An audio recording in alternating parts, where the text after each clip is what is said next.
check the pronunciation. It's Liaden, is it? The Liaden Universe. The Liaden Universe, yes.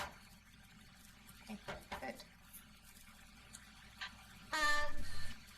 What I'd like to do is just ask you a little about the background to it, how you came to create it, and when you created it, did you have any idea of just how vast it would be in terms of time and space?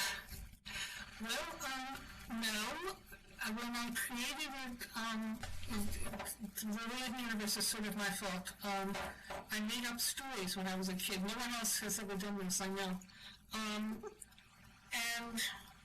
while kind of knowing were people I told stories to myself about. So I wasn't thinking in terms of novels at that point. I was thinking in terms of story and teaching myself how to write. So I had Belkan and I had Miri, and I had the green people. And the green people were aliens.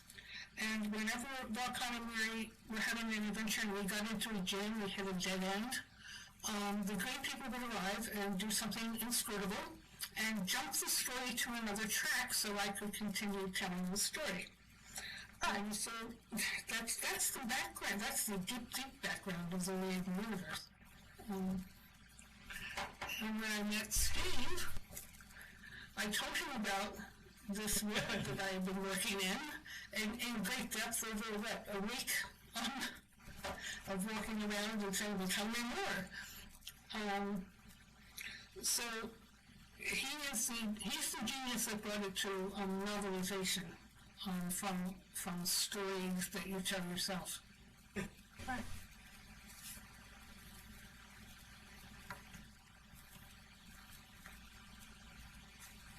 We discovered each other during an awkward period in my life.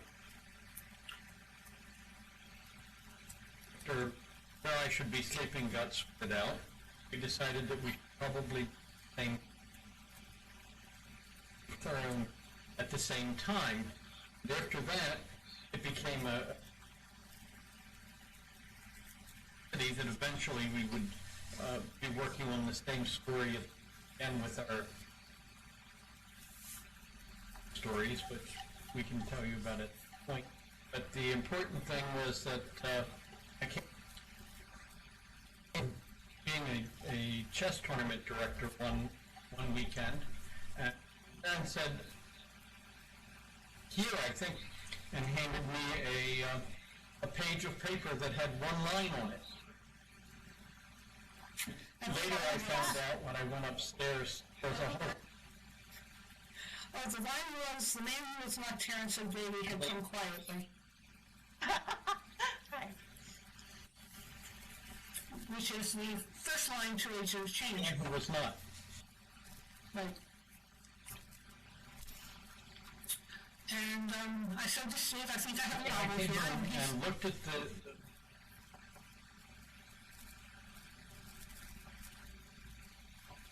I looked at it and said, this looks like more than that. After all, I had some idea of Balcon and blessing these, and I said, no, this looks like story the Heaven novel. And looked at me funny. The chess tournament, I was tired. We sat down with a glass of wine or two and spent the night. We could turn it into 7 novels.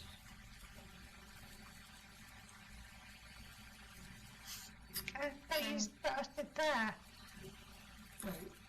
And it was going to be 7 novels, and it got cut into a trilogy by our editor Del Rey at the time, who validly did not like space opera. And it's now, I think, Trader Sleep was the 23rd novel. So from 7 to 3 to 23. Now, I think that I remember this from ages ago when I first discovered your novel, that you actually were inspired and encouraged by discovering the internet and a community of fans on the internet. Is that right? Oh yes, it kept us going.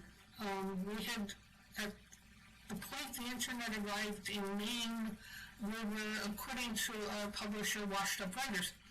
And nobody had read our books. That's what they told us. The sales were disappointing. That means nobody has read your book. Right. And what happened was we got on to, Steve, what were they called? I can't remember. The list that went round the world. AOL chat or MRIC or listserv. We were. And people came into the listserv we were on and said, what happened to Sharon and Steve Miller? I love their first 3 books, but I can't find any more of them. And we were like, really? Somebody read our book? And the fandom sort of grew out of the computer correspondence, and people started trading their books around. Somebody in Australia had read Agent Changing Copy Game but couldn't find Conflict of Honor, so somebody from Minneapolis or someplace mailed her their copy so she could read it. This is before ebooks. Yeah, the book thing happened, and one of the things that did happen was that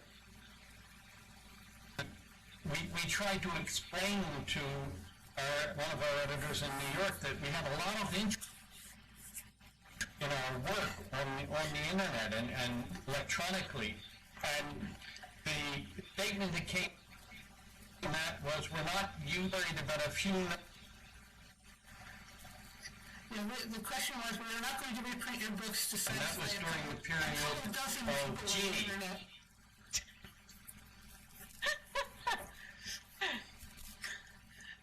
And so was it a couple dozen people. We're glad to see you here tonight. So, was that the point at which you started to think about publishing for yourself? That wasn't the thing. We're talking back in the Dark Ages.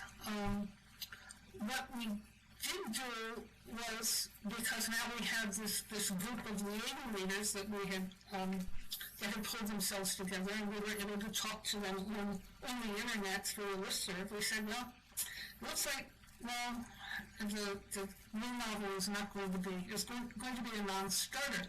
But we have a pair of stories that have killed 3 magazines, have been bought 3 times between them, and every time they were going to get published prior to publication, the magazine died. So for the good of the field, we decided to stop sending those stories out, and they were Liaden stories. And Steve once again said, but we can publish them ourselves, and if anybody's interested. And it turned out that a lot of people were interested, and we sold the little paper chapbooks by subscription. But then we had some left over. I was kind of in charge of putting the chap. I had experience starting way back in high school with putting chapbooks together, and I went to the printer, and we had 99. I think we had 99 pre-orders. So rather than getting 100 copies of about 200, and when the chapbooks were all mailed, we started calling the science fiction bookshops around the country, and I Minneapolis, and called for Uncle Hugo's, and and I said, listen, my name is Steve Miller, and my wife and I have written, and then is Plan B coming out, which was kind of a shock, and because we had been told, nothing else was happening, so I said, listen, I've got some of these books left over. He said, send them. I said, how many? He said, a dozen. And I was lucky to sell 3. So then I called a bookstore in California, and I said, hello, my name is Steve Miller. Sharon, Lee, and I've the next thing out. It's you. When is Plan B coming out? That's when we decided that we might have something. Something. So by the end of that week, I had sold all my extra copies of original chapbook, which was called Two Tales of Quirrell. Original print run was 200 copies, I think. And we discovered that there was a fandom. Not too long after that, that's the internet blessing, and Genie was falling aside, and the internet was but the original mailing list had been expanding, and it expanded from 75 people to 300 people rapidly.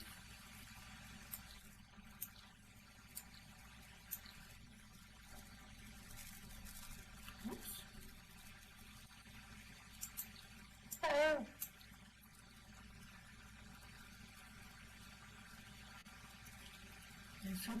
Normally at this point, Sharon and I have the opportunity. Sharon and I have the opportunity to look at each other and figure out where we should go from here. But she's at the house at the moment. I can't see where she would go else. So we'll need hints.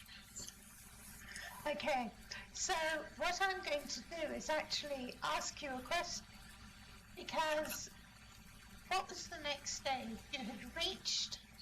You clearly had an audience who were hungry for your books. You had a publisher who wasn't that keen on publishing them. So what did you do next? Well, we were waiting for the rights to revert from the old publisher, which took a while. Steve, who was an optimist, says it took 7 years. I'm a pessimist. I say it took 10 years.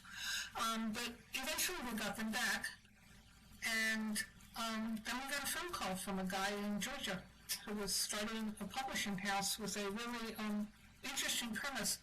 He had noticed that a bunch of the mass market paperbacks that had been published as mass market originals, which all 3 of our books were, people had read their books to death and couldn't get new copies to replace them.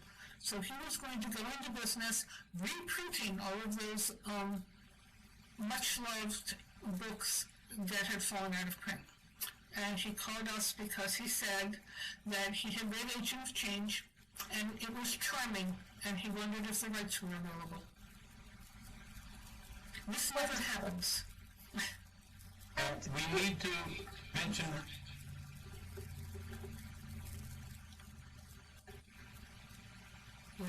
Robin. Robin Bailey. Robin Wayne Bailey, who is a science fiction writer and a member of Saffia and a friend of ours. Robin Bailey had actually given that book to Steve Pagel, who started Jeminez Publishing. So we owe Robin a big debt. So then they were published. So Steve Pagel called us. Steve Pagel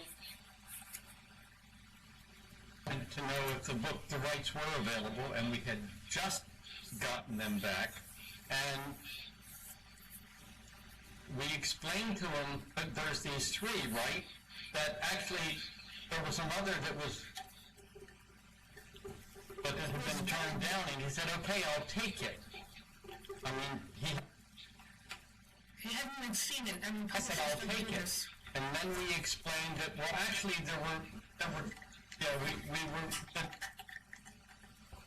we had a 7-book arc. He said, well, I'll buy them. All of them. Sight unseen. Oh, wonderful. And so we owe Steve Pable a great debt also for bringing us back from the dead. That's It was a strange story, as some people have already heard, was that he called on a Friday, I believe it was hit by a blizzard and ice storm, and he was waiting for us to call him back to say yes so he could, and we were without power for 7 days. And the first thing we did when we got power back... Pre-cell phone. Pre-cell phone. We did not call Steve's mom. We called the guy in Georgia who had no idea there had been an ice storm in Maine. And we said, yes, we'll do it.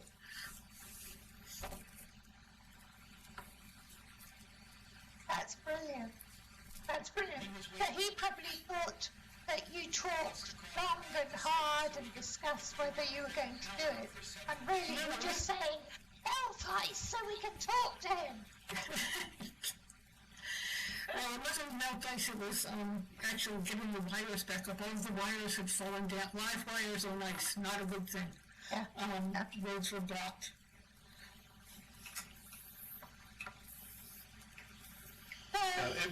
There was the road that we lived on was sealed at both ends by fallen wires across, with the phone wires and the power wires.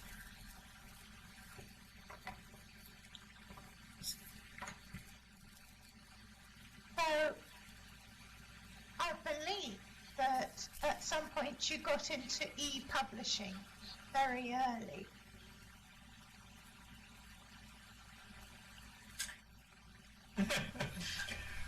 We were doing e-publishing in, as we were calling it desktop publishing, because at that point the files were so large that they would best go floppy disk. Right. We were B-plan virtuals, and this publishing. We were selling ours on the discs, not as desktop, and they were picked up by somebody who had already been interested in the idea of ebooks by the name of Easton for Analog Magazine, and he began reviewing ebooks back in about 1989, is when we first started doing with ebooks as B-plan virtuals. Later on, when most people were still not convinced that ebooks were happening, after B-plan virtuals had gone under because of recent people were funding for it, another company came along, and that was called Ambient. Oh, yes. Nicholas and her husband, and offered us a chance, and that was offered us a chance to do e-publishing through Ambient, and we did quite well. In fact, we were at several points when the other publishers messed up monetarily and was hard to find. We would get these royalty checks in from Ambient, which kept us afloat. Kept us in a...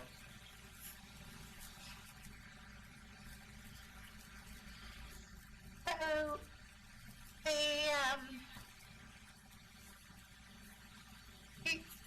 I wanted to ask you about writing together and how that worked. Do you kind of take different characters, or do you do it chapter by chapter or scene by scene? How do you actually write together? Some guy wrote to us and he guessed that Sharon wrote all the girls and Steve wrote all the guys. He was wrong. We role play. Also, it's all of the above. Yes. Right. We both at different times that we... in general,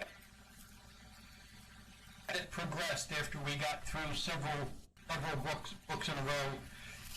The main thing was that the stories out to start. We had the characters in our heads, and we'd sit around and say, gee, suppose this. And when the first book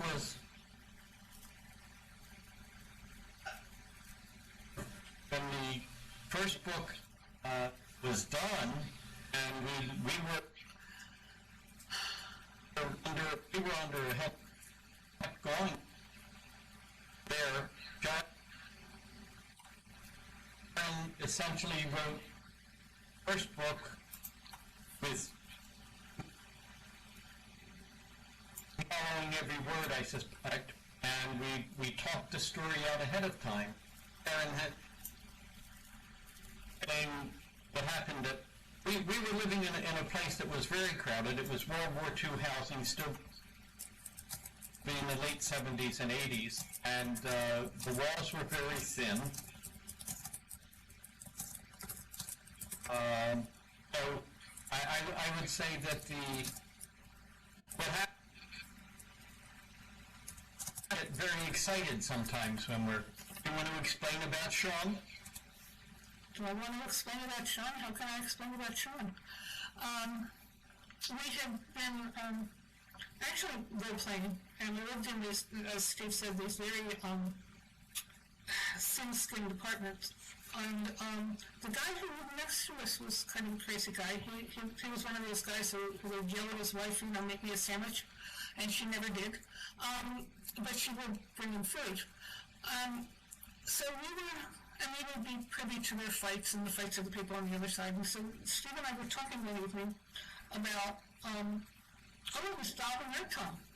It wasn't Sean. And Dom and Ertom were having a discussion in which Dom wanted Ertom to do something about his relationship. And Ertom was arguing that the passage had precedence in his affections, and I'm not going to do it on this table because it's a much frailer table than the one we had at the apartment, but I brought my fist down on the table and yelled, "What the passage?" And the guys who had been fighting on the other side of us stopped to listen to our fight because it sounded more interesting than theirs.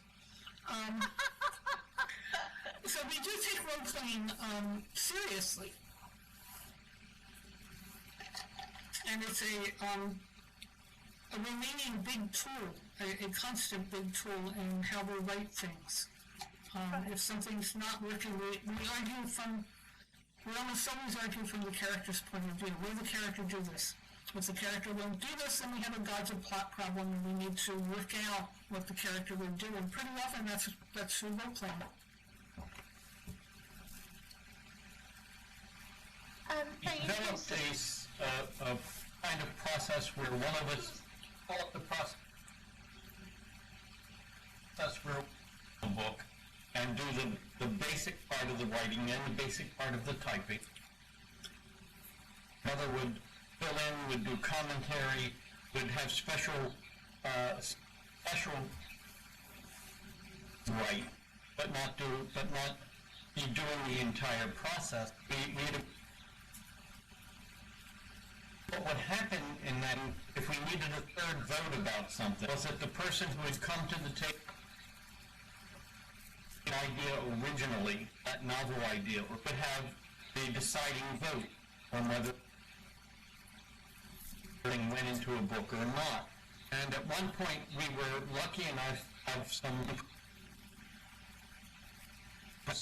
as friends who were listening to our strange career. And after Steve Pagel started publishing our books, one of them was notes to Sharon, I'm a real fan of work. I hope you don't mind if I ask about it. And we got a story done, and we turned it in to Steve Pagel, Plan B, I guess it was Plan B. Believe. And we were, and there was a chapter that I said, I like this, and Sharon said, no, that chapter is not making that chapter out. So we got a note, Sharon got a note, Ling and Jeffrey. They wanted to know what we were up to. And Sharon said, well, we just finished a book, just send it in. Send it to me. I take attachments. So this was like late at night for 12 o'clock or something like that, and Sharon sent it off. Of course, Anne was living in Ireland at the Right. and we got up in the morning, and Sharon had sent the overnight, and Anne had been up all night reading it, and said to Sharon, I really love this. This is going to go so well, but there's a chapter missing. And then she told me where the chapter wasn't. And I said, well, yeah, I had taken it out because to make weight. It slowed the action down. And she said, well, send it to me. So I sent it to her, went down the hall and got a cup of coffee, came back. There's a note waiting for me from Ireland, and it says, put it back. Aha! So we did that, and then we had to do the dance with our publisher by saying, oh, Steve, we sent you the wrong manuscript. This one has all of the chapters in it.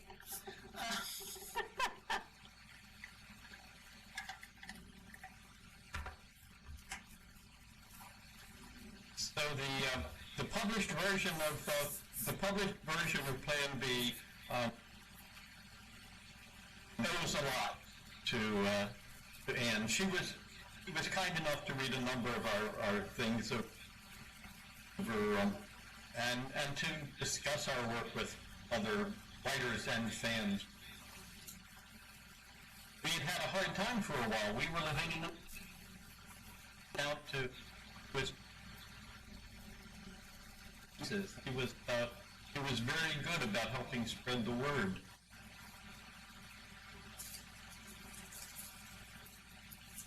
Have you found that it's a good thing have you got a kind of support group who reads and talks about your work in progress? Do we have beta readers? No, not usually. We are usually our own beta readers for the novels. For the short stories, because we still write short stories and self-publish them, because now we can do that. It's not, we have ebooks and self-publishing is a good option. We do have people who will help us proofread those because they're self-published and you cannot really edit yourself successfully.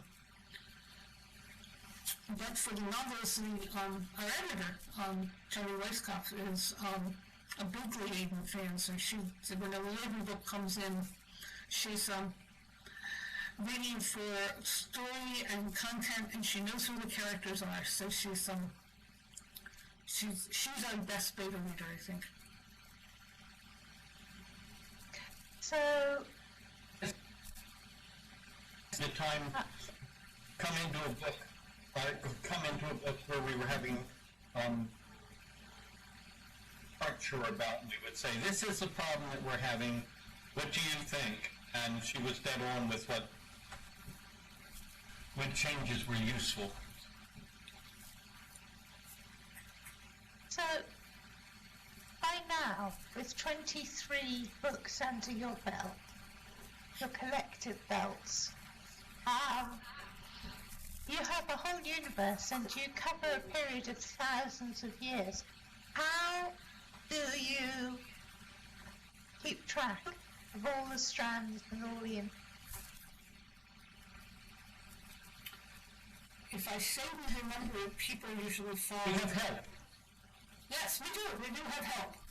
We have people on the internet that will have heard this story. And we post things on Facebook, like scavenger hunt. Did we ever cover this? Or what are the colors of Who's This Is Eyes? And most of the people who are on Facebook and who are who are like you here, have read our books many times than we have read our books. And it's really helpful. Follow them on Facebook, everyone. Also, there's one of our fans, together with another fan and another fan, and doing a Liaden wiki, and the Liaden wiki talked to about 100 sections about the Liaden Universe. So, what ship somebody was on, I can go look up ship name. And if I forget what planet somebody was on, sometimes we'll resort to a scavenger hunt in the middle of writing something. If we're in the Liaden wiki, and of course it's a wiki, which means anybody who wants about names or different things can go ahead and look at the Liaden, and the information is there. I was on a panel with at a Boscon some years back, where several of the writers who are, how do I want to put this, who are really big name writers, have full-time professionals do this kind, but we don't. We have depended on fans from the get-go, from selling our very first chapbook, naming of Kin's old chapbook, all the way through the chapbooks that help keep people interested, and then even to helping get our first invitation at a science fiction convention, which was a result of a fan talking to a fan who needed somebody as a guest in a hurry, and etc. And we had mentioned in California when we were, nobody would know who we were. Now, despite the fact that you work with your fans on things like the wiki and so forth, you're quite strict about fan fiction, I think. Yes. Yes, we are. And there's a couple of reasons for that. The first reason is that I personally do not want anybody playing with our characters. I'm not done yet. And the other, we saw a piece of fanfic earlier on in which somebody decided that since Sharon could read minds, he could be evil, and he could push people to grant him favors that they might not in their right mind wish to grant him, and I went berserk and almost stopped writing. So that's one of the cornerstones of why not. And the other is that, it's so easy to make up your own stuff. And I really encourage anybody who wants to be a writer to make up their stuff, to go with their stories. It's a lot of fun. But you can't just start with what somebody else halfway did, or start with what somebody else did and build on that, because you don't know where that fiction came from. You don't know where those people came from until you build them yourselves. Thank you for coming to my TED Talk.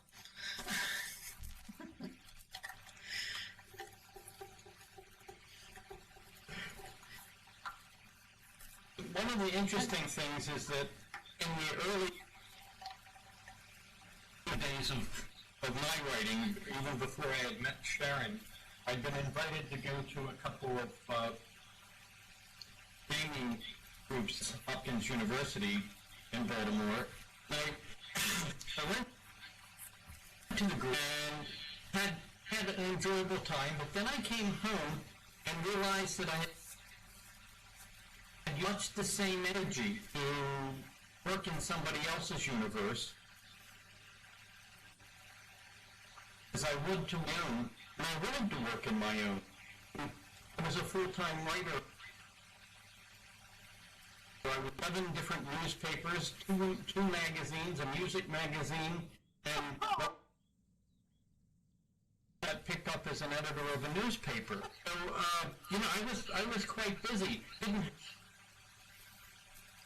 have to say, okay, I can fiddle with all this. Now, later, George R. R. Martin and he figured out a way to do that with wild cards. Mm-hmm. But I couldn't figure out a way, and I was by myself pretty much at the beginning. And so that energy, and it was kind of like when we saw somebody writing this piece in which a character that we were still working intimately with was being forced into the role of a rapist. Not on our part. What is it out of the movie? We just saw it out of... And I don't think so. At the end of the movie. At the end of the movie. Yeah. Yep, I don't think so. And it didn't help that Sharon is actually one of my personally favorite characters. So, but no, really, make your own stuff up. Yeah. I think that's excellent advice. So, in addition to the Liaden Universe books, you both have your own individual books.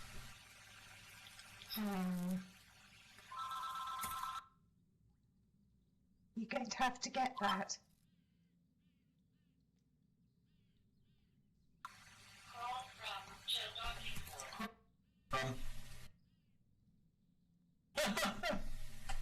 It's a problem of Yes. so we can always have a phone. Yes. So, Steve, you have your own individual books outside the Liaden Universe. I started off writing before Sharon, well before Sharon, and I had a number of series, a number of stories, but after we started with the Liaden Universe, that I became a publisher. We had books and doing that kind of stuff, so I haven't worked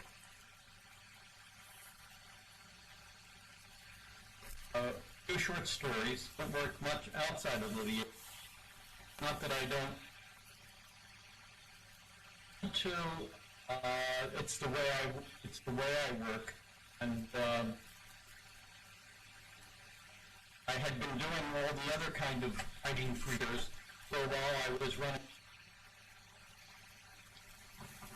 ebook, e-plan virtuals, and then I was running for a long time I was doing all of the PR, I would send out hundreds of flyers, conventions, every week at our own print, to make sure that our information was getting out to the, and even overseas. So I kind of got to that, and then we both had phases where we weren't able to be writing for players, doing things like teaching people how to use the internet, people with disabilities all around the state of Maine. I'm computer sysop for the Maine meeting place, and I'm people with disabilities how to communicate with each other all over the state. So that was good. And then I spent time officially as an the internetarian for .com here in Maine. And again, it was a case of pretty much always. And then we were still doing our stories and our books at the same time. So I don't have a whole lot of Liaden Universe right now. I have written two murder mysteries, cozy murder mysteries set in Maine, called Barn Burner and Gun Shy, and also a trilogy called either the Carousel Trilogy or the Rapture's Beach Trilogy. The publisher couldn't decide which it was, which are near-world fantasies set in Old Orchard Beach, Maine, and they involve a carousel and the 7 linked worlds from which all magic flows, and you can find them at Amazon and back on the book table. Yes, I must point out that at the back of this hall we have a book table that has links to Amazon, so that if you click on one of the books you'll be taken to a place where you can buy it or collect it for free, because you have a couple of free books out there, don't you? That's right, we do. Agent of Change and Fledgling are both free. Yeah. And what is more, Also, we will also be able to Fledgling. we will also be able to give you free gifts. We have copies, Second Life copies of the book. Again, you'd have to go to Amazon and get them and read them. But you could put the books around your home if you like. And hopefully after this we will hand out copies of these books for your Second Life. We've got copies of The Fledgling and Agent of Change. They look wonderful on everyone's coffee table. Yeah, they can be on all the coffee tables and all your coffee tables in Second Life. Now, I'd like to ask you about Second Life itself, because of course you were very early adopters of Second, weren't you? We were in here a long time ago, yes. My visitations have fallen off, what with one thing and many others. It's a lot more stable now. I think I told you yesterday, Saffia, that we have done an event early in Second Life, and we crashed the section. Because too many people came in and they just went, poof, gone. Everybody's pixels now. But this is beautiful, and the world building here around has been gorgeous. 21 regions of I have much more recently and much more regular than Sharon. Part of it has been that what I would do is come in and just wonder to check out my profile. I say, this is what I do. I walk all around. One point I'd made a study of the railroads in Second Life. 9 interesting railroads. And at one point, Sharon had, we're members of the National Carousel Association. In real life. Sharon had a carousel on her name, and we was build a carousel. So that was, we should have seen here.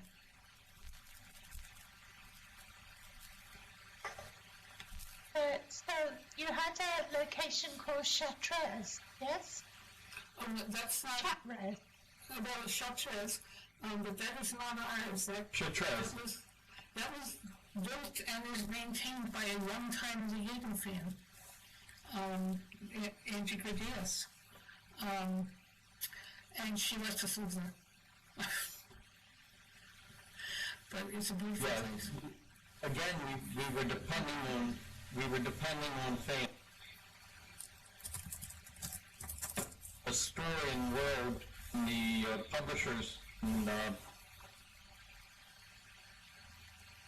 had several different ones. Publishing has evolved, but we were again depending on for assistance and putting the art up and making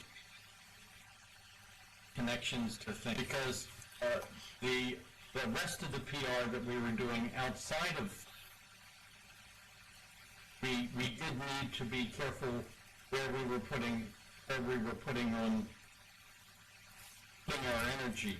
Again, I couldn't spend all my time in Neruda around because Elan was just a sidelight. I couldn't be Neruda since we also had to be dealing with Jethri. I think one of the people who owned Chartreuse was actually designed the logo, the dragon and the tree logo. Tree and dragon, yes, Angela. Angela designed that. We had a contest early on. People were saying, you guys should have a logo. And we're like, a logo? Clan Cordell has a perfectly wonderful logo, but I'm not an artist.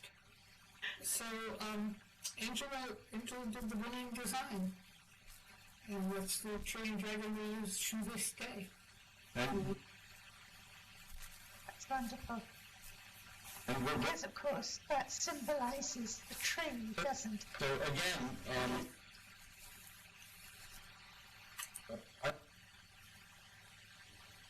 us tremendously.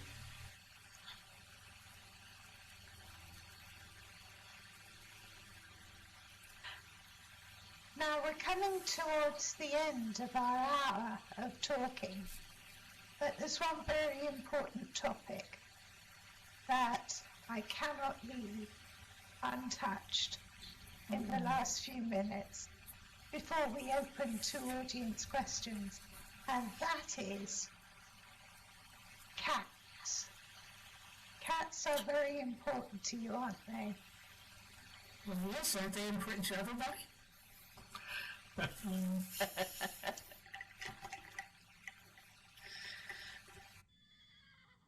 So tell us about it's sort of an intimate question and topic, because when I met Sharon, I was in the middle of a relationship which was failing, and the first time I sort of went out with New Year's Eve party or Christmas party at a house where she was staying, and as I was talking to her, a cat came up and sat on my lap, and it was her cat, it was Archie, and she became aware very suddenly that I really was a cat person. So not too many weeks. They happened to be waking up at Sharon's house in the morning, and this particular cat was sleeping on my head. So it looked like things were going to go pretty well. Sharon had met my cat, and we went with an apartment because I was going to be needing to move, and it turned out that every time the apartment tangled up my leg, literally. They would cross the street.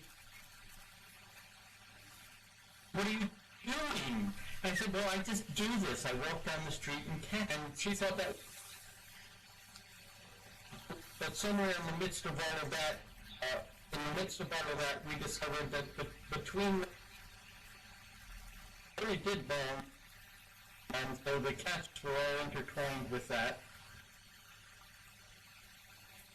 And when we moved in, the biggest concern we had was would the cats get along? And they didn't. Well, they did sort of. Ivan took one look at Archie. Ivan was a very gently bred lady, very dove gray with, white lace and white mittens and very genteel. And Archie had been born on a tugboat and grew up down in Fells Point, which is the kind of neighborhood you kind of deserve. He was the sort of guy who you would see on a tugboat with his white t-shirt and his cigarettes rolled up in the sleeve.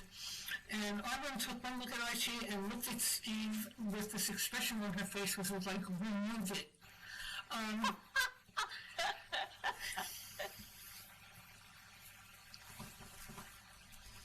But later on, they became habitat, and we ended up with several other cats along the way, and the first two became the backbone of what we're doing. I will tell you this child, parents were breaking up. A cat. It was my cat because it was my father's was around. And then one day, and the cat was gone. It was because my mother had given the cat away because nobody here wanted. And that had a major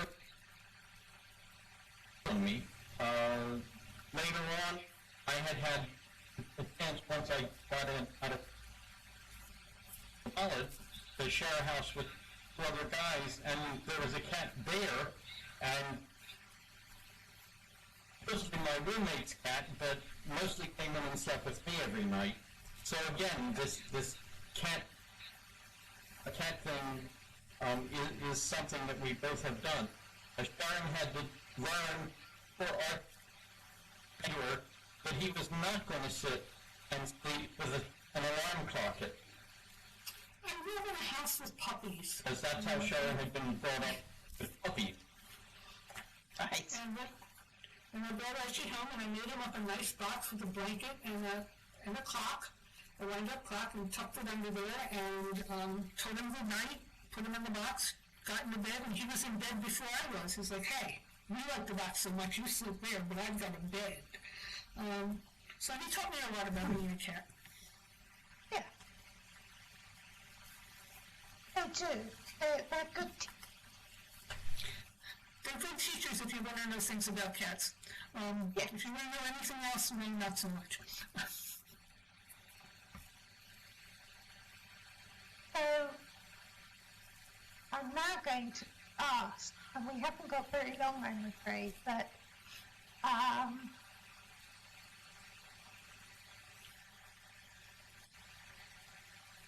was going to ask if the audience have any questions you would like to ask.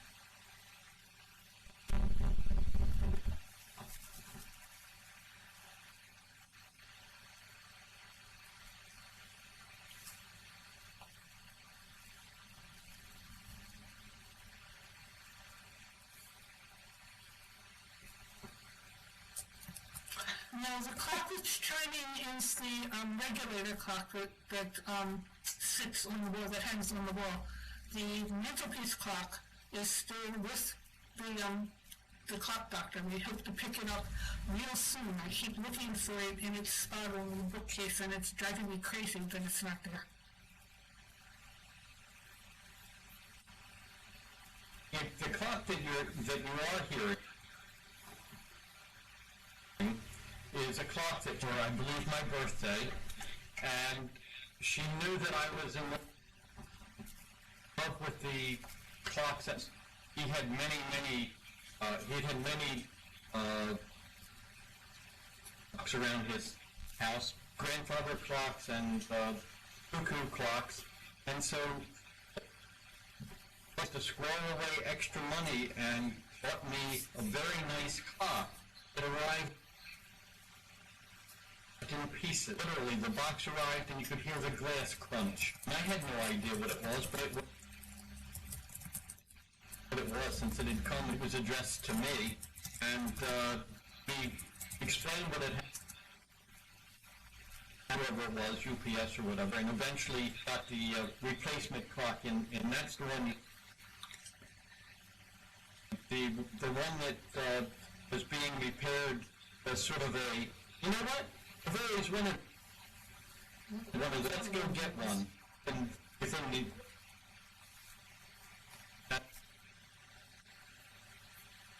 it has a beautifully different sound, and we've been missing it. We read to almost, and that clock has a place of honor in the living room. As we still will look up to where the clock is missing. I can understand that. And So- Belle has just walked in here and she doesn't know when the cat fountain has been turned off. If you folks will excuse me, I'll help her with that. Okay. You did as Judy Newell says, I used to support the storyteller bowls that you.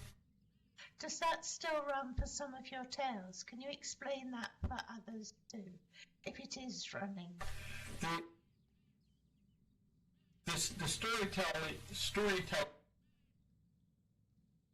the way that we it's sort of an early crowdfunding arrangement. We were already doing that effectively with our chapbooks. In fact, the novel Fledgling and Saltation both were written under the Storyteller Bowl. I was doing the first draft on both of those. Sharon was working at the college, paying for the health insurance while I was working the first draft. And so, and Sharon was writing Broom Faye at the same time while I was writing those. And at that point was we would put up the first several chapters and then say, when we get the next dollars, I'll start on the next chapter. And we were well ahead. We were up of chapters mostly from people donating money. But we don't need, but we're not doing it that way anymore. We don't need to be producing those books ourselves. Bain is doing a good job of getting the books together. It happened. Bain took over the orders for Saltation as part of the inviting us into the fold. But we could still be doing that. But that's a good way because extremely time consuming. Yes, I Along can with imagine. just the minutia. So much of the work of a writer these days seems not to be to write, but seems to be to publicize. Well, yeah, the publishers don't know how to, don't know how to do the PR for one author. They know how to do PR for their house, but getting yourself out there is very important. So we say, well, you guys do that, okay? You know what you're writing. You know what people want to hear. But no, it takes a lot of energy. Yes.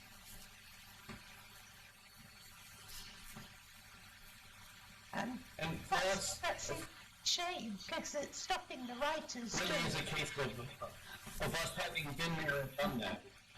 Well, yeah, it does. I don't know how a new writer even makes themselves seen at this point. We've been around for such a long time that we're somewhat visible, but somebody starting out brand new, I don't even know where we would begin. It's going to be very frustrating.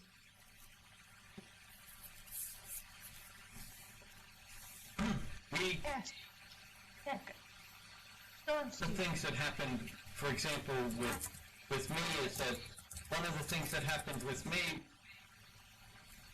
I was a fan. I was a fanish fan. I was working in convention show loop. I was a fanzine fan, and I knew a lot of fans. It so happened our books got read in paperback because I was sitting on a and the editor next to me leaned in and said, "Steve, are the paperback rights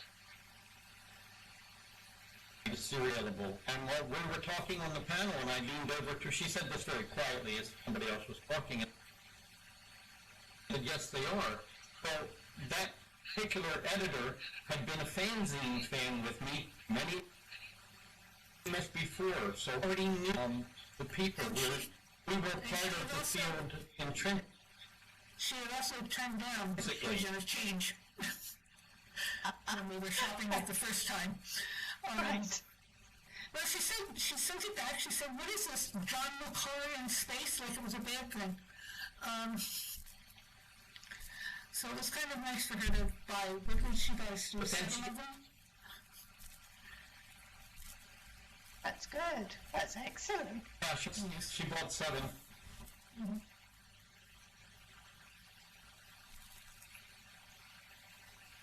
Good question. So, yes, we had a question about how many more books you're contracted to write at this time. So you've got 4. another 4. 4 still 8, under that's contract. great. Mm-hmm. Well, we've reached the top of the hour now and gone a little past. So what I'm going to do is start to wrap up. 2 things I want to say first. First of all, thank you all very much for coming. Thank you to Steve and Sharon for coming too. It was wonderful. Well, thank you for having us. So much enthusiasm when we announced you as our special guest. Okay. Thank you. And you will be able to see Sharon Thank you. again Mm-hmm. at 1 p.m. on Friday, when they will be giving a reading and hopefully answering more of your questions. So, do you have anything you can tell us what you're hoping to read? That is still under discussion.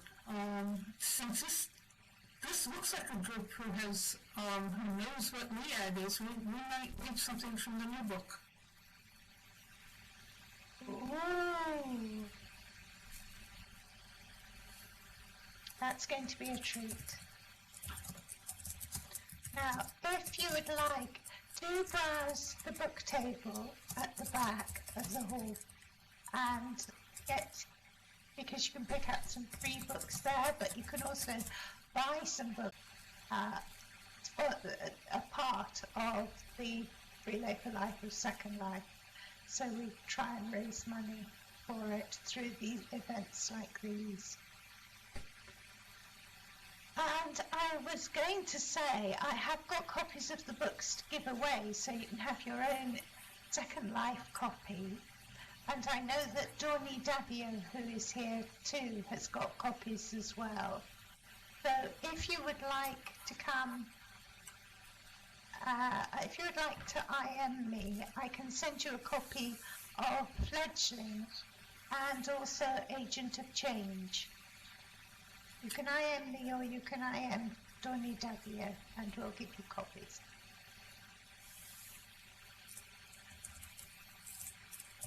And thank you so much.